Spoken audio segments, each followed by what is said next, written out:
ঈদে ঘরমুখো মানুষের ভিড় বেড়েছে রাজধানীর সদরঘাটে। সড়কপথে যানজট আর গাড়ির সংকটের শঙ্কায় নদীপথেই বাড়ির পথ ধরেন দক্ষিণাঞ্চলের মানুষ। ঈদ যাত্রার প্রথম কয়েকদিন অনেকটাই ফাঁকা ছিল সদরঘাট লঞ্চ টার্মিনাল, তবে সোমবার সন্ধ্যার পর থেকে বদলে যায় সদরঘাটের দৃশ্যপট। ওয়ালটন ফ্রিজ কিনে অনেকের মতো আপনিও হয়ে যেতে পারেন মিলেনিয়াল। সেরা পণ্যের সেরা অফার। গার্মেন্টস ও শিল্প কারখানার ঈদের আগে শেষ দিনের অফিস করেই সদরঘাটমুখী হন বহু মানুষ।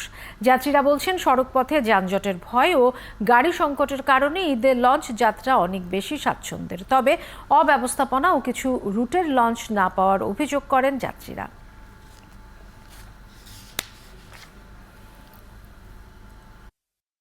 ভাড়া আগের চেয়ে একটু বেশি নিচ্ছে, কিন্তু বাসে তো এখন বরিশালের দিকে প্রচুর সড়ক দুর্ঘটনা হয়, তো তুলনামূলকভাবে এটা নিরাপদ, পরিবারের সবাইকে নিয়ে নিরাপদে যাওয়া যায়, এই জন্য আমরা লঞ্চ জার্নিটাকে বেছে নিয়েছি। ঈদের সময় মোটামুটি ভিড় থাকবে আমরা জানি, কষ্ট হবে ঠিক আছে, কিন্তু এখানে যারা দায়িত্বপ্রাপ্ত লোক আছে তাদের ইনফরমেশন সঠিক থাকতে হবে। বাস খুব কম পাওয়া যায় বা বাসের টিকিট অনেক বেশি, ঈদের সময় হাজার হাজার মানুষ, তাছাড়া লঞ্চ তো চলেই না, এখন লঞ্চ তো প্রায় অচল অবস্থায়।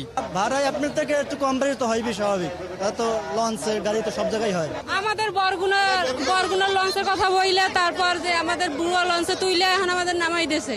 আজকে অন্যদিন আজকে মোটামুটি দেখা যায় মনে কালকে বেশি হবে।